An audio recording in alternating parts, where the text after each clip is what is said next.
République espagnole jusqu'à la fin. Eh bien, moi, cela a bercé ma jeunesse. Mon père, qui était un record franco-miès, me disait, ces Espagnols, ils ont un courage. Au corps franco-miès, 60% c'était des Espagnols républicains qui sortaient des camps. Alors ne pleurnichez pas sur les camps, ce ne fut qu'un passage. Vous n'avez pas perdu la guerre, vous avez perdu une guerre, comme a dit De Gaulle. De Gaulle a raison, il a dit le 18 juin, la France a perdu une bataille, elle n'a pas perdu la guerre. Vous, les républicains espagnols, vous avez perdu une bataille, mais vous n'avez pas perdu la guerre. Regardez, vous n'allez pas pleurnicher éternellement sur les camps et sur la retirade. Songez à tout ce qu'il y a eu après, toutes les victoires qui sont venues après. Dans les maquis en France, en 42-44, la moitié des maquis du Sud, c'était les républicains espagnols qui sont sortis des camps les armes à la main pour reprendre le combat contre le fascisme. Les chars de la 2e DB qui sont rentrés à Paris, le premier s'appelait Guadalajara, le second s'appelait Teruel. Et ce sont les républicains espagnols qui ont délivré Paris avec la 2e DB en 1944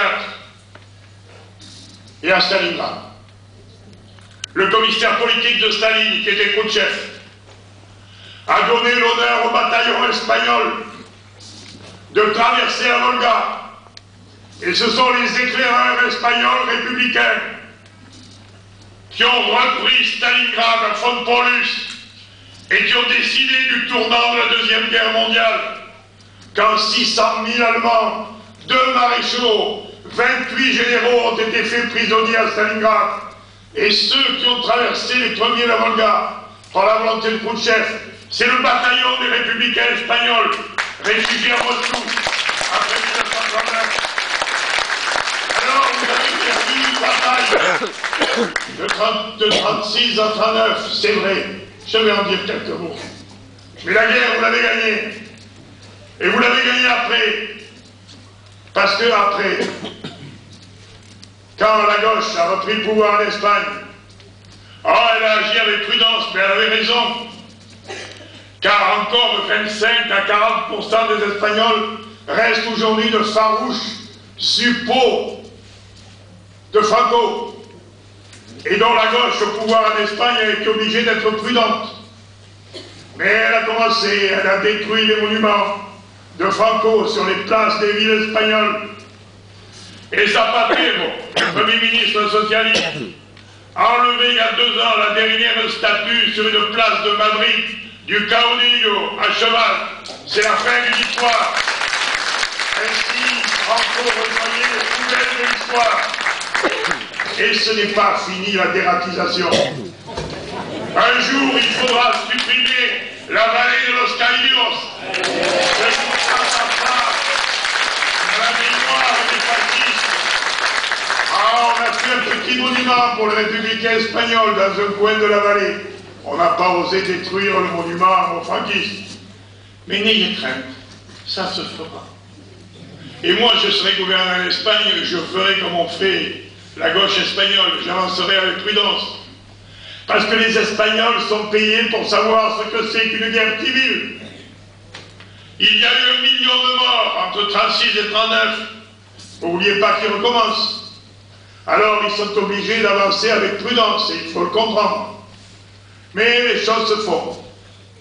Et moi, sur la guerre d'Espagne, je voudrais simplement vous rappeler quelques mots, parce qu'il faut en tirer des leçons. Oui, c'est vrai. C'est vrai, ils n'ont pas été aidés, les républicains qui avaient gagné les élections en 1936, comme ils auraient dû l'être.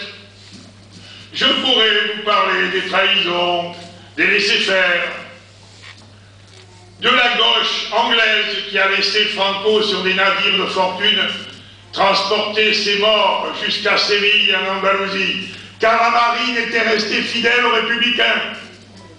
Et la marine espagnole n'en a pas, c'est pas elle qui a transporté les tertios. C'est avec des navires de fortune que Franco l'a fait. Et grâce au laisser-aller de la flotte anglaise, qui a refusé d'intervenir. parce que la flotte anglaise était à Gibraltar. Elle aurait pu, au nom du droit international, empêcher les hommes du caudillo de débarquer. Et au début, Franco, c'était rien. On sait aujourd'hui que c'est lui qui a fait assassiner Mola et Sanjurjo. Il a les mains tachées de sang. C'est comme ça qu'il est devenu chef de ce soulèvement des morts d'Espagne. Et au début, il semblait qu'il serait vaincu. Alors là, la gauche, qui d'ailleurs en France, mais vous savez que comme disait Karl Marx, quand l'histoire se répète,